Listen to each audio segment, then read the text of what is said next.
And peace to you in the name of God the Creator, Christ the Redeemer, and the Spirit who sustains us. Amen.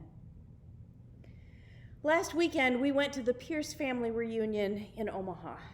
On Saturday, during some free time, Rebecca, Chris, and I took a drive with my dad to Elk City. It's an unincorporated community about 5 miles northwest of town, where some of my paternal ancestors are from. We drove by the entrance to the old farmstead, 2 brick pillars about 4 feet high with a chain strung between them like a gate. No buildings stand there now. The windbreak of trees is still there, surrounding the property on 3 sides, but where the house stood is an open meadow overgrown with wild wheat. Nature has reclaimed that land.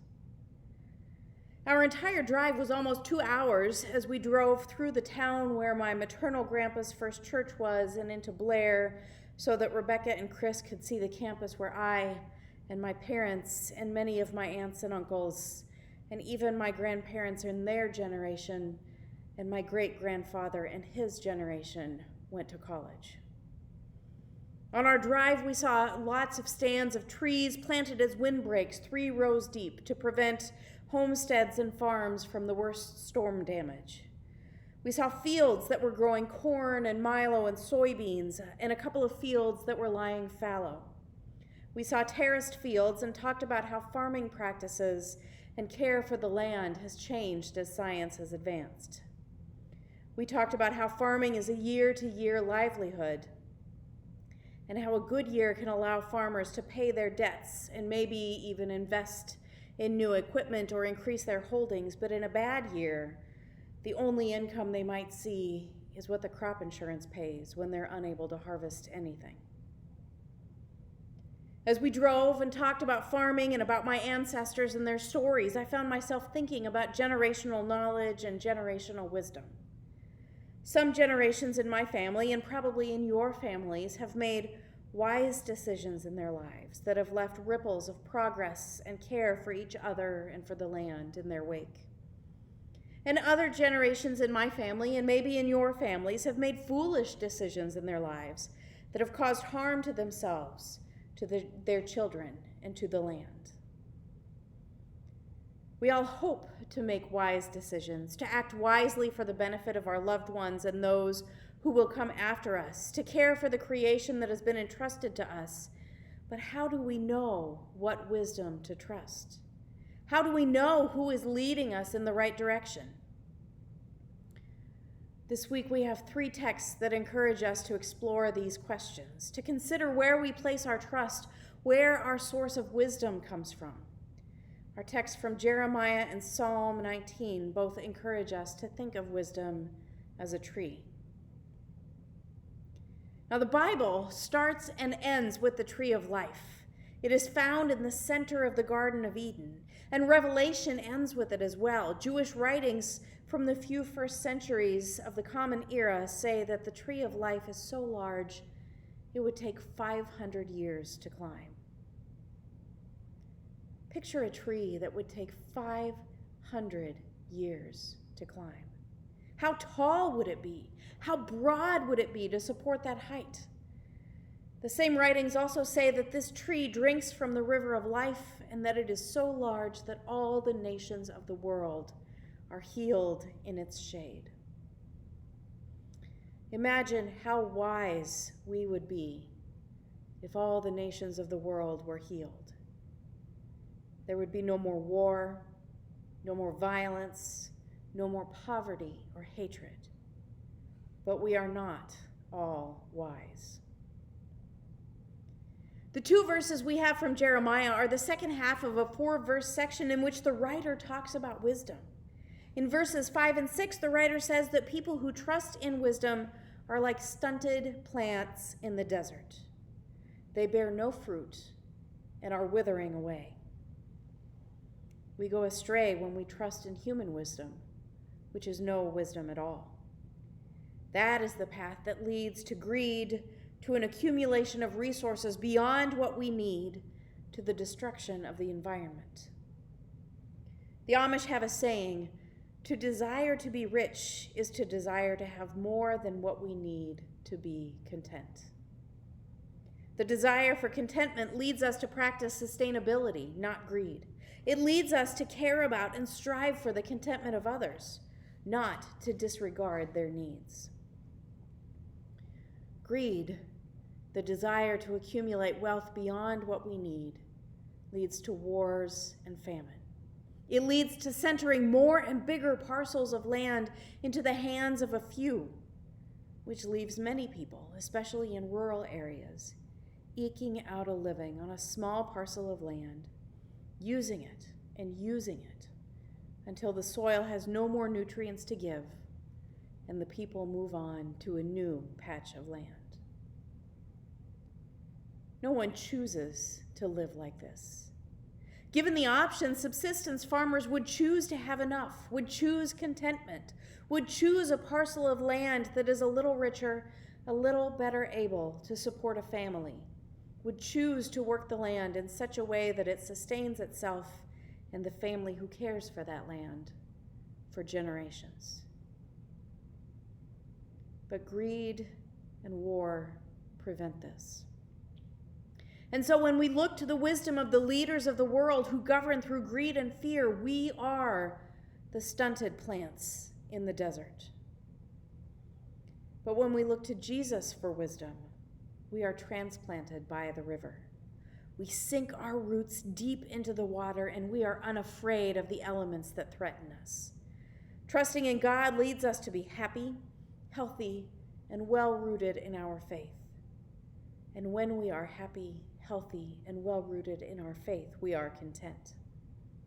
Not grasping, not greedy. We hope to have enough, and we hope that everyone else has enough. And we marvel at the beauty of creation.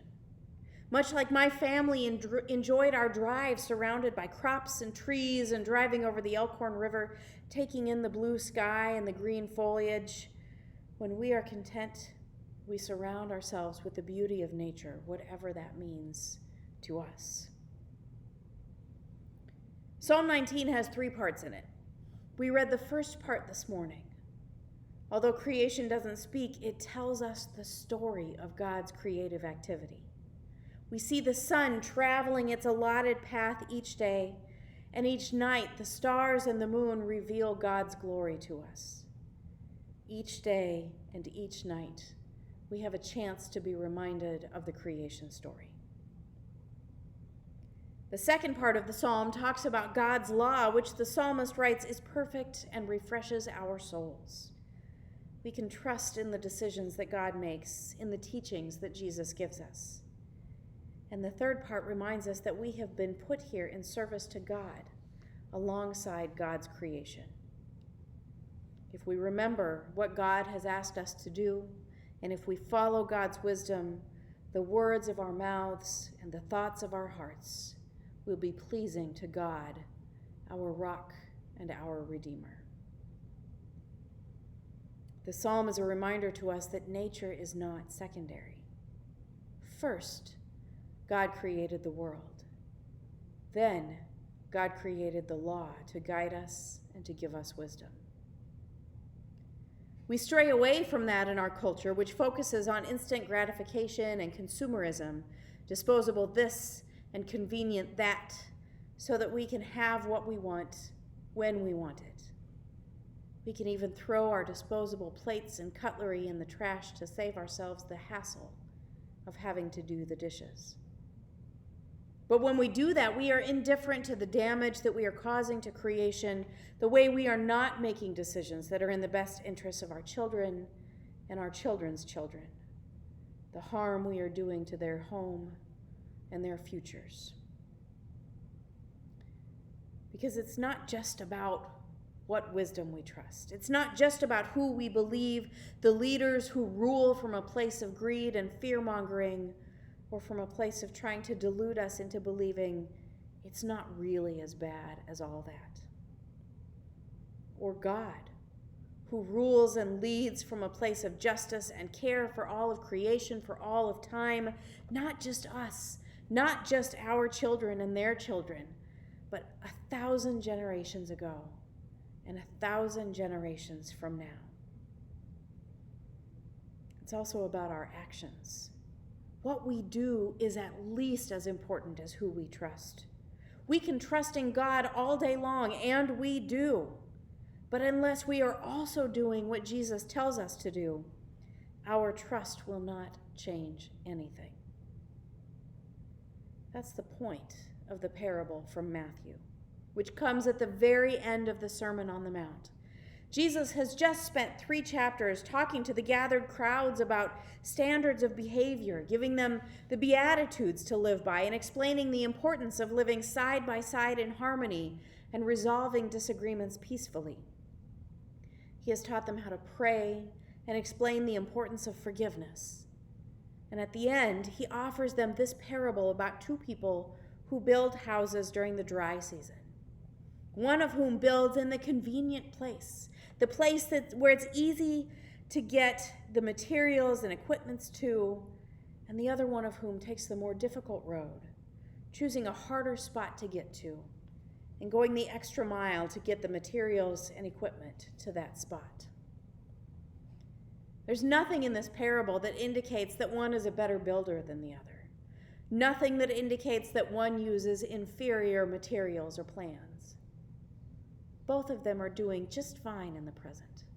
When their houses are built, they have well-built houses. But then the rainy season comes, and one of them finds their house completely ruined. The one who built in the easy-to-get-to place, the dry creek bed, the place that will flood every rainy season. One of them relies on the wisdom of Jesus, which says this ain't easy, taking care of ourselves and others. It ain't easy taking care of creation, but it's important. When we take the extra step, when we go the extra mile, we won't be rich, but we'll be content, which is even better. And that contentment will spread. We'll be like the tree transplanted by the river, thrusting its roots down, knowing that it is safe from the coming storm. And the other one relies on the wisdom of humans, which says, don't bother taking the extra step. It'll just cost more, and wouldn't you rather save that money?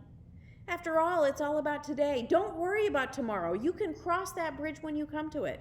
And if it turns out that tomorrow you're at the foot of the bridge instead of crossing it, that's not my problem. The wisdom of God tells us that we need to make caring for creation our problem. We need to make caring for each other our problem.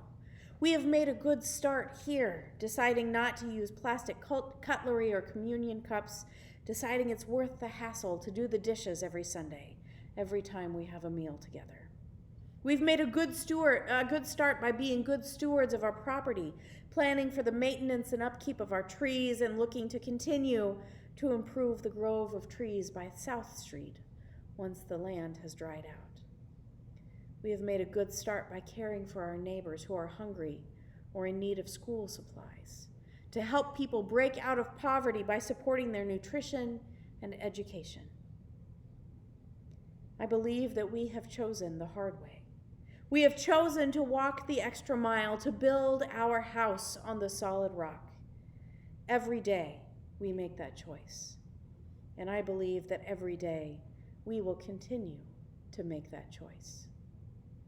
Amen.